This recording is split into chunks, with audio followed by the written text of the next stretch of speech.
Hey guys, this video here is all about writing a killer scholarship essay so that you can increase your odds of winning the most college scholarships, and that way you can start your professional life off without any college debt, no student loans, so that you can be financially free to do whatever you want. Let's get started.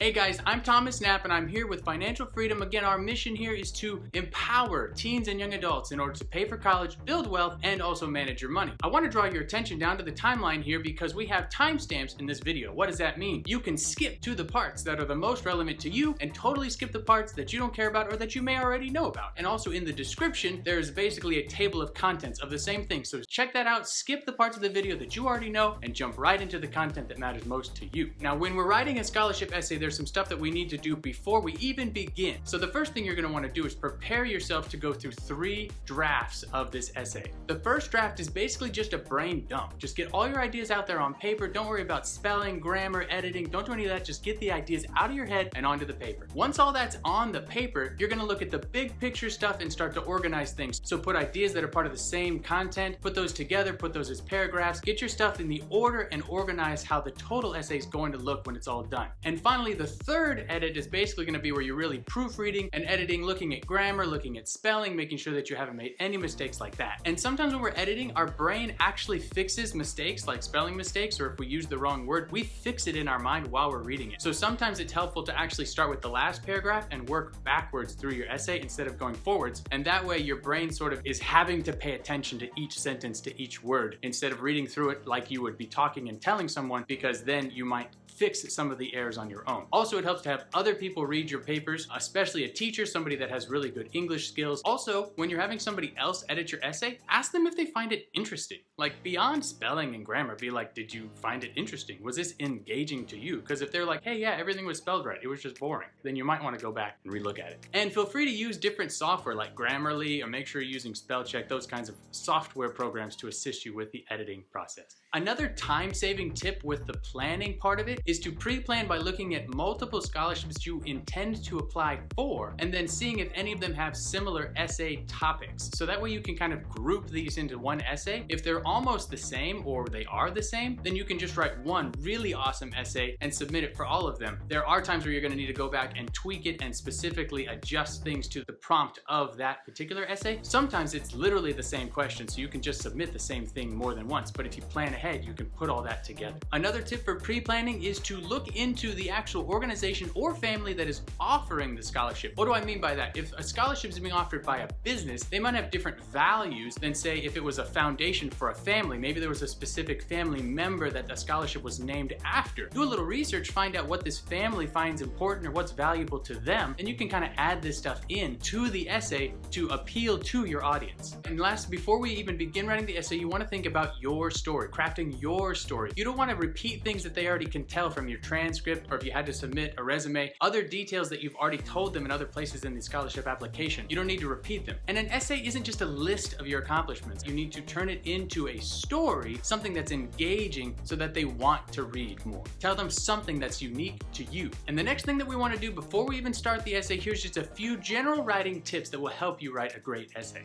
First, you want to be simple, clear, and straightforward. You don't want to wander off on tangents and have the essay committee going, what are they talking about? Stick to the prompt. You also want to use as few words as possible to get your message across. Again, you don't want to repeat things that were said in other places in the essay, but you also don't want to say the same thing 10 times. I do this a lot. Ask my wife. Don't say the same thing over and over and over like I'm doing right now. Move on. Also, make sure that you follow the instructions or you're going to be disqualified. Word counts are really important. If they say no more than 500 words, don't use more than 500 words. Also, make sure that you answer all parts of the question. Sometimes there's 2 questions, sometimes there's 2 or 3 parts to a question. And guess what? If they have 200, 500, 1,000 applicants for a scholarship, how are they going to weed out people right from the beginning? They're not going to read all the essays. They're going to take a look at some of the guidelines and restrictions and some of the qualifications. And if you broke any of the rules, then you're done. It doesn't matter. If you wrote 700 words when they said write 600, then you're just like, Done. Follow all the rules. Pay attention to the details of the qualifications. Whenever possible, write a story, a true story about your life that will connect to the audience, to the person reading your paper. Stories are way more memorable than facts. And also, some questions will require you to do some sort of research or looking into a topic. Other questions are just about you. So know the difference whether or not you're gonna have to do some research to write this essay, or whether or not you just need to be a little bit introspective and write an essay about something that they wanna know about who you are.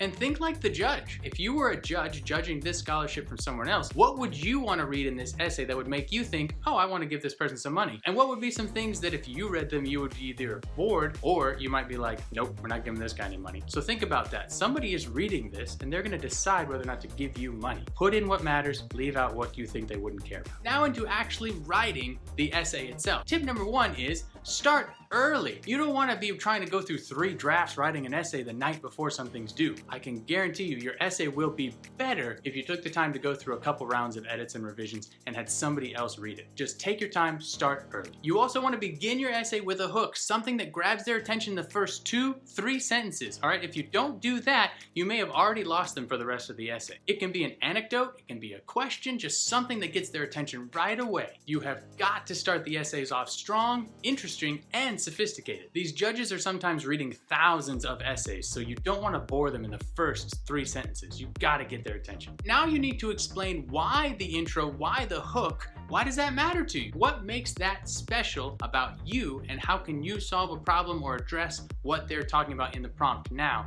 using the intro? And how will this scholarship benefit you? Also, you're gonna wanna leave out the fluff, leave out the filler, all right? If you're not sure what filler is, basically if you look at your paragraph and you can take 2 or 3 sentences out and the overall meaning and point of the paragraph has not changed, then that was probably fluff. So you just wanna be as concise as possible, leave out any of the stuff you don't need, and definitely don't add in extra sentences just to get word counts up, all right? You're not trying to write a dissertation here. This is a scholarship essay. Only what has to be said, leave it in. Anything else, take it out. Another thing here is about vocabulary. Some people try to sound too smart, and I don't mean this to be insulting to anybody. The issue is some people write essays, they get the essay done, then in part of their revisions, they're going back and they're taking words out and replacing them with some longer, bigger word that they found in a thesaurus. The problem with this is your tone of your essay is based on how you would normally write or how you would normally speak, depending on how your writing style is. You've created a tone, and now you're inserting random words and phrases that don't match the tone. Now, if you have a great vocabulary and you use a lot of really big words or really intelligent sounding words, cool. If that's your vocabulary, that means the overall tone of the essay is gonna hold that tone. But when that's not the tone of the essay and there's just random big words here and there, and sometimes those big words have more nuanced meaning, so just because you saw it in a thesaurus and you replaced a word with another word that's a big word, it actually doesn't have the exact meaning you thought it did, and the judges are gonna be able to tell that. So just use your vocabulary. Be true to who you are, be authentic, use your vocabulary. Likely just switching out words with bigger words or smarter words will actually hurt you in the long run. So just be true to you, be authentic, use your vocabulary to tell your story. That's what the judges want to hear. And you really want to exploit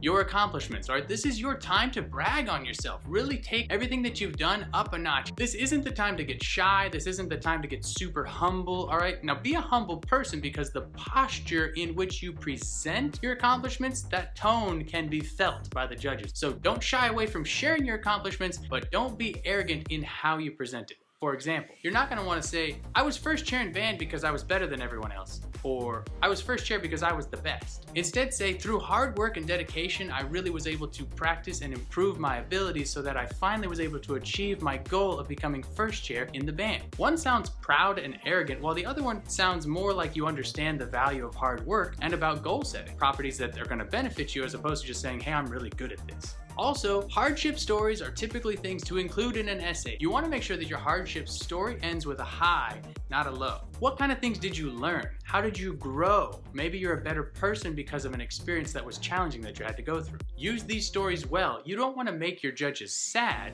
That's not the point. You're also not trying to have a pity party. That's not the point either. They want to know how you overcame these struggles that happened to you that you might not have had any control over, but you chose how you responded and you worked through that. Those are the things that they want to hear. And if possible, tie this back into how it can affect or benefit you as a student in school. You are indeed applying for scholarships for school. So if you can tie your hardship story and how you're a better person or how you learned things through the process or grew back into how it's going to make you a good student, then that will benefit you even more. Think personal development. Think trials to triumphs. Tell that kind of a story. And I said this in my other video about paying for college, but I also want to draw attention to it here. Somebody suggested that you should just include in all your scholarship essays that you want to start a scholarship yourself. You want to start a foundation. You want to start a nonprofit. And they said to put that in all of your essays because that's going to connect with the person reading your story. And I just want to caution you again, don't compromise your integrity. Don't add or accentuate or fudge a little bit of a story. If this is true, if you want to start a foundation, if you want to start a nonprofit, if you want to give scholarship money to other students when you get older, that's awesome. That's really cool. Genuinely, that's awesome. Do that. Tell people about that because that matters. But if you don't have any intention of doing these things, or if you don't want to do any of these things, then you're not being true to who you are. You're not being authentic, and you're sacrificing your integrity. You're sacrificing your authenticity, your reputation for a scholarship, potential scholarship, because you don't know if you're going to win. So it's not worth sacrificing your integrity. It's not worth compromising your integrity for some money. So just don't do it. This is also a great place to add anything about your financial situation that doesn't match the FAFSA. What do I mean by that? As the FAFSA uses past years' tax returns for income levels. So if somebody lost their job, if somebody got their hours cut back, or maybe somebody passed away, we're in the middle of a pandemic at the filming of this video, so it's certainly possible that anybody's financial situation is different now than it was a year or 2 years ago when that data is taken. So if that stuff is different, then you can try to include some of those stories in your essay to bring attention to the fact that you are in a different financial situation than the FAFSA shows. Also, you can add anything about a major or a career future that you're planning for, that you're working towards. Include any volunteer work or any community service work that you've done towards pursuing that career. Also include leadership roles and opportunities. Don't just make them into a list, but tell stories, remember, about how these different roles and responsibilities have impacted you, have allowed you to grow, have made you a better person, and have put you in a position that you can win this scholarship. You can also talk about role models, people that have inspired you. And actually a way to do this sort of more subtly is actually to include a quote by somebody that you look up to or that you admire. And that way you can kind of tell them that this person matters to you by quoting them without actually saying, my role model is blah. This way you can kind of sneak in the fact that somebody matters to you without actually having to say it. And you're going to want to typically avoid political or religious content in these essays unless the organization or the family that you're applying for is inherently a political organization or religious. And finally, when you get to the conclusion, don't summarize, re-emphasize. In fact, tie it back to that intro, to that hook, to that reason that they read the essay in the first place. Bring it all full circle so that they can know why it mattered. And one final thing about being authentic is if you include anything in your essay that's not maybe 100% true or not 100% how you feel, if you happen to be in, say, a national scholarship application process or any scholarship that has multiple rounds, maybe one of those rounds is an interview round. They're likely going to, almost guaranteed, to ask you questions about your essay in the interview. If you said anything in the essays that wasn't 100% how you really feel, then it might catch you off guard when they're like, hey, so tell me about this thing that you said was your favorite thing to do. And you're like, or they're like, hey, so that nonprofit you said you were going to start, tell us about your passion and what you want to do for that. You'll be like, just make sure that everything you put into the essay is actually true and authentic to you, so when somebody asks you a question, you can actually speak from the heart and tell them the answer instead of trying to make it up on the spot, which will only dig you a deeper hole. So don't do that. And when everything's said and done, don't forget to send a thank you note to the scholarship committee members. Remember, scholarships are about winning money, but they're also about networking. Sometimes the connections that you build with these people that are involved in scholarships and foundations can ultimately serve you more in your future than the money itself. Hey, and if any of this helps you write a better essay, then please give this video a thumbs up and share with any of your friends that need help writing their essays also, so we can help everybody end up debt-free coming out of college. Like we said at the beginning, this can help you start off your career with financial freedom to do whatever you want, and that's what it's all about. The first step in paying for college without student loans is to believe that you can. I'm here to tell you, you can pay for college without student loans. Let me show you how. We'll see you next time. Hey guys, and if you found value in this video, you're definitely going to find value in these videos, and you can check out the playlist that's all about scholarships and paying for college, or you can just go to the channel and you can peruse all the other videos I have about building wealth and managing your money. This is all about how we can benefit you. Stay empowered.